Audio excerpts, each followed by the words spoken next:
بسم الله الرحمن الرحيم الحمد لله رب العالمين والصلاة والسلام على إمام المتقين وقدوة الناس أجمعين وعلى آله وصحبه ومن اتبعهم بإحسان إلى يوم الدين أما بعد السلام عليكم ورحمة الله وبركاته hurmatli ustozlar va qarindoshlar Allah subhanahu wa ta'ala har birlarini dunyoning har qaysi joylarida xotirjam salomat qilsin. Allah subhanahu wa ta'ala har birimizni amallarimizni ixlos bilan xolis Allah roziligi uchun qiladigan yaxshi kishilarning jumlasidan qilsin. Amin. Biz o'tgangi darsimizda Allohning avliyolari, Allohning do'stlarininki sifatlari to'g'risida so'zlab o'tgan. Ya'ni umumiy jihatdan 10 turli sifat jug'lashgan kishi Allohninki do'stlari, Allohninki avliyolari bo'ladi deb. Biz o'tgangi darsimizda birinchi sifat, ya'ni bular har qanday ish amalni qilgan vaqtida xolis Allah roziligi uchun ixlos bilan qildi deb ixlos to'g'risida to'xtalgan. Shuning davomi Allah'nınki yaqin kişilerinin dostlarınınki alayilligi farqi birinci farqi nima desa bular har qanday bir amalni xolis Allah uchun qiladi. Ala lillahi dinul xolis, ya'ni xolis din Allah uchundir. Ve ma umiru illa liya'budullaha mukhlisina lahud-din. Ular faqat ibodatni Allohga xolis qilgan, haq dinga e'tiqod qilgan holatda yolg'iz Allohga ibodat qilishga buyurildi. Yana Allah subhanahu va taolo An'am surasida aytadi: "Awaman kana mayyitan fa ahyaynahu wa ja'alna lahu nuran yamshi bihi fin-nasi kaman mathaluhu fiz-zulumat." كمن مثله في الظلمات ليس بخارج منها كذلك زين للكافرين ما كانوا يعملون. Ayetning tarjimasi aslida o'lik, ya'ni kafir bo'lib biz uni qalbini iymon bilan tirildirgan. Biz uningga kishilar orasida hidoyat tepishga nur bergan bir odam zulmat qolgan va uningdan qutulolmagan bir kafir odamga o'xshashmi? Kafirlarga ularning qilmishlari ana shunday chiroyli ko'rsatildi.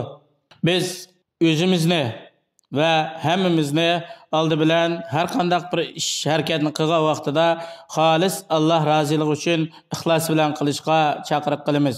Ilgirki salaf olimlaridan, ya'ni Abu Ishaq Shirazi bu 5-asrda o'tgan Shafiy mazhabidagi katta olim bo'lib, bu kishi har qachon bir dars so'zlamoqchi bo'lsa, va'z nasihat qilmoqchi bo'lsa, 2 rakat namoz o'qib, Allohga duo qilib, Allohdan o'zining qilgan amallarining qabul bo'lishini tilaydi.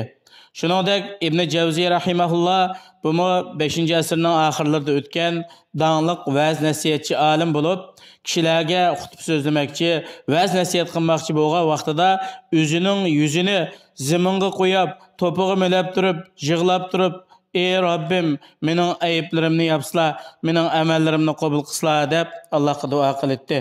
Shuning uchun ahli sunna vel jamoa ulamolarininki birinchi alohidligi nima desa, bular har qanday ishni ixlos bilan Alloh roziligi uchun qiladi.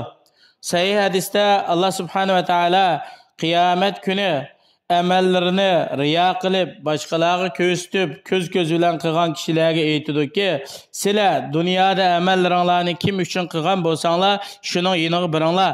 Ularning yenida sizlarni mukofotlaydigan bir mukofot bormi, qarab qo'yinglar deb riyo qilganlarni shu riyo qilingan kishilarning tarafiga evet aytadi. Bu Imom Ahmad bayon qilgan hadis. Ixlos bilan amal qilish degan har qanday bir amalni qilgan vaqtida uning savobini, natijasini faqat Allohdan kutish. Yana bu ixlos bilan amal qilish degan o'zimiz bilan Allohning orasiga birsini kirgizib qo'ymaslik. Yoki masalan ixlos bilan amal qilish degan jamoat so'rinlarida kishilar va o'rinlarda qanday amal qilgan bo'lsak, ibodatlarimizni, amallarimizni qanday qilgan bo'lsak, yolg'iz joydimi shuningga o'xshash qilish. Masalan, yolg'iz namoz o'qigan vaqtida go'yoki o'zimizni biz jamoatga imom bo'lib o'qigandek his qilish. Jamoatga imom bo'lib o'qigan vaqtimizda o'zimizni yolg'iz namoz o'qigandek his qilish. Ya'ni har qanday o'rinda bizning qilgan amallarimiz ixlos bilan bo'lish, xolis Alloh roziligi uchun bo'lish kerak. Shunga Allohning yaqin kishilarining, Allohning do'stlarininki asosli xususiyati qaysi desa, bular ixlosmand, ibodatni Alloh uchun qiladi. ilm talab qilsa Alloh uchun, kishilarga nasihat qilsa Alloh uchun, yaxshilik qilsa Alloh uchun, yomonlikdan to'ssa Alloh uchun, ular o'zining har bir qilgan ishini xolis Alloh roziligi uchun qiladi. Ya'ni Ayyub as-Saxtiyani bu mashhur hadis olimlaridan, bu odamning yonida dilni yumshatadigan hadislar so'zlangan vaqtida yig'lab ketadi. O'limning gapi zikr qilinib qolsa, isadab ketib, burnini tutib olib, "Voy, bak zukam bo'lib ketdim" deb qo'yadi chandomaslik uchun.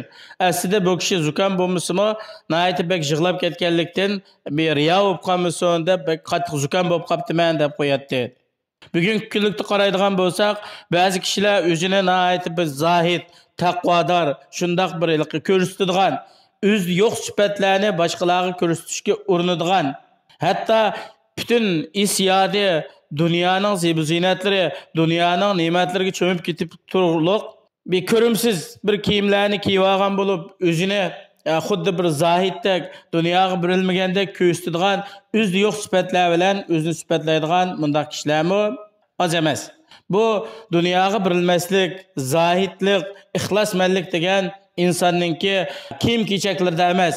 Xuddi ko'ni kiyim kiyib olgan kishilarni ayt ixlosman, yangi kiyim kiygan kishi ixlossiz bunday bo'lmaydi. Bu insonning qalbidagi samimiyatlik, Alloh harom qilgan ishlardan yiroq bo'lish, bütün vücudu bilan, dili bilan dunyoga burilib ketmaslik qatorliq ishlarning hammasi bu insonningki haqiqiy, samimiy, xolis ish amallarni Alloh uchun qilganligini ifodalaydi. Allah subhanahu ve taala hammamizni söz hareketlerimiz, iş amallarimizni xolis Allah roziligi uchun qiladigan haqiqiy ixlosmanlarning qatoridan qilsin. Shuning bilan Allohning yaqin do'stlarininki 10 sifatlaridan biri bo'lgan har qanday ishni ixlos bilan qiladi degan birinchi sifat oxirlashdi. Keyingi darsimizda ikkinchi sifatdan boshlaymiz. Assalomu alaykum va rahmatullohi va barakatuh.